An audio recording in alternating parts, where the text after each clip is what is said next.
अभिवादन स्वीकार कीजिए ब्रजेश मिश्रा का और आप देखना शुरू कर चुके हैं द डिबेट। अब इसमें कोई दो राय नहीं है कि 2027 की चुनावी लड़ाई पीडीए पर लड़ी जाएगी और पीडीए में भी पी और डी पर लड़ी जाएगी, यानी पिछड़ा और दलित पर। आज उत्तर प्रदेश में भारतीय जनता पार्टी के नवनियुक्त अध्यक्ष पंकज चौधरी की पहली इंडिपेंडेंट प्रेस कॉन्फ्रेंस में यही मुद्दा निकलकर सामने आया। उन्होंने जितनी देर प्रेस कॉन्फ्रेंस की, उनके निशाने पर पीडीए ही रहा है और समाजवादी पार्टी का पीडीए एजेंडा। तो क्या बीजेपी हिंदुत्व, राष्ट्रवाद और अपने पिछड़े और दलितों के कॉम्बिनेशन के सहारे समाजवादी पार्टी की 2024 की बढ़त में रोक पाएगी? आज चर्चा इसी विषय की। बहनों भाइयों, जैसे जैसे हम चुनाव के नज़दीक जा रहे हैं, राजनीतिक दल एक बड़े चुनावी युद्ध की तैयारी कर रहे हैं। सबसे पहले आप अगर रूलिंग पार्टी बीजेपी पर नज़र डालेंगे तो 2024 में जो उनको उत्तर प्रदेश में लोकसभा के चुनाव में शिकस्त का सामना करना पड़ा, उस शिकस्त से सीख लेते हुए बीजेपी ने कुछ तब्दीलियां की, सामाजिक और राजनीतिक समीकरणों में बड़ा बदलाव किया है। एक कुर्मी बिरादरी से एक ताकतवर नेता को, जिसको दिल्ली का भी पूर्ण आशीर्वाद प्राप्त है, उनको उत्तर प्रदेश यूनिट का अध्यक्ष बनाया गया। जैसा कि मैंने डिबेट में पूर्व में भी आपसे चर्चा की थी कि कुर्मी वोटों ने उत्तर प्रदेश में भारतीय जनता पार्टी का पूरा गणित ही बिगाड़ दिया था। आज समाजवादी पार्टी के पास 7 member of parliament Lok Sabha Kurmi हैं, बीजेपी के पास सिर्फ 3 हैं, एक अपना दल से हैं।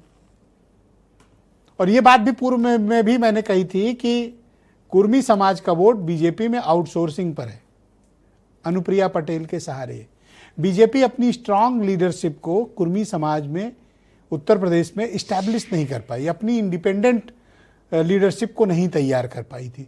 स्वतंत्र देव सिंह को तैयार किया, लेकिन पार्टी ने उनको दूसरे कामों में लगा दिया, मंत्री बना दिया। तो इंडिपेंडेंट लीडरशिप नहीं थी।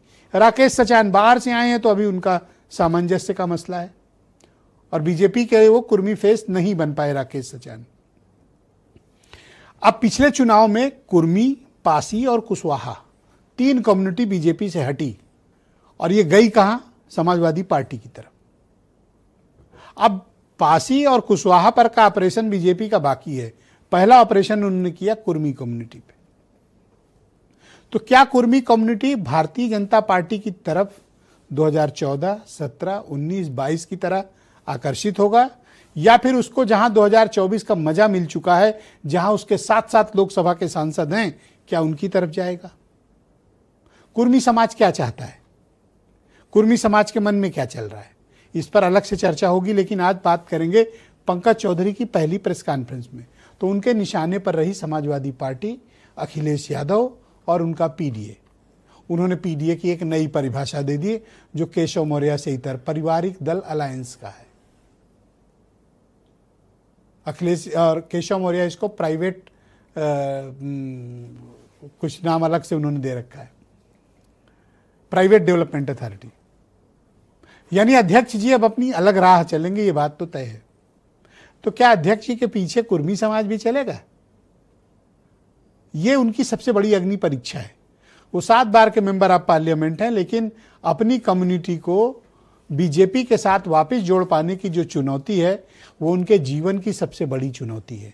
क्या वो उसका सामना कर पाएंगे? क्या वो कुर्मी समाज को समाजवादी पार्टी की तरफ जाने से, या चले गए हैं, वापस लाने में कामयाब होंगे?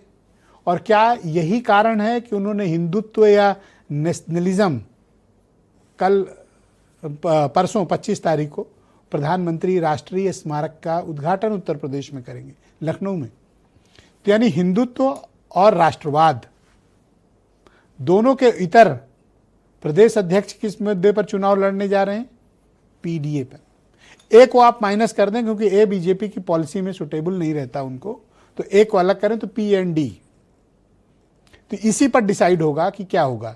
तो मुसलमान क्या तय किया है? बहन भाइयों, अभी तो मुसलमानों के पास विकल्प का अभाव है, इसलिए मुसलमानों का तय नहीं है कि वो करेंगे क्या, लेकिन कुछ तो करेंगे जरूर। तो क्या बीजेपी के खिलाफ जाएंगे? हो सकता है, क्योंकि उनका वोटिंग पैटर्न ही वही रहा है। और ये बिहार नहीं है, ये दूसरा राज्य भी नहीं है, ये उत्तर प्रदेश है, और ये वर्टिकली डिवाइडेड राज्य है, पॉलिटिकली डिवाइडेड राज्य है, कम्युनिटी के हिसाब से डिवाइडेड राज्य है। और यहाँ का वोटिंग पैटर्न अन्य राज्यों के मुकाबले अलग है। तो आज हम इसी विषय की चर्चा को आगे बढ़ाएंगे। आप कुछ बयान सुन लें, फिर डिबेट।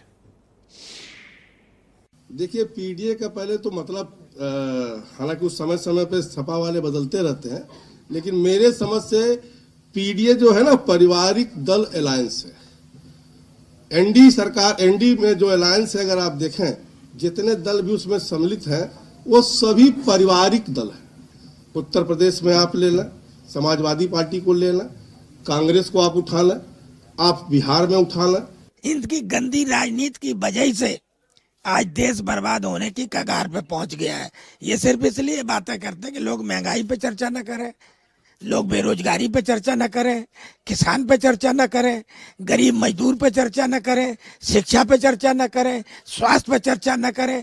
इन चीजों से ध्यान भटकाने के लिए कोई ना कोई ये ऐसी बातें करते रहते हैं। परिवार की बात इसलिए कर रहे होंगे क्योंकि उत्तर प्रदेश क्रिकेट के मामले में बड़ा प्रसिद्ध राज्य रहा है। कई सारे खिलाड़ियों ने देश का प्रतिनिधित्व किया है।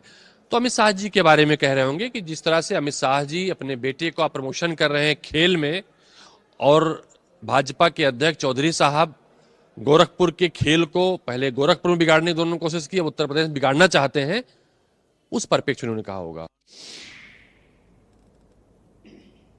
तो बहनों भाइयों, इस कार्यक्रम को आगे बढ़ाएंगे। मेरे साथ उत्तर प्रदेश में बीजेपी के प्रवक्ता आलोक वर्मा थोड़ी देर में जुड़ेंगे। कर्नल शरद शरण समाजवादी पार्टी के प्रवक्ता हैं।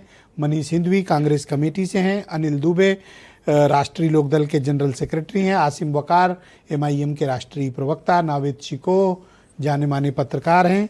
और वीरेंद्र जी हमारे स्टेट हेड। आप सभी का स्वागत और धन्यवाद इस कार्यक्रम में मेरे साथ मौजूद रहने के लिए। तो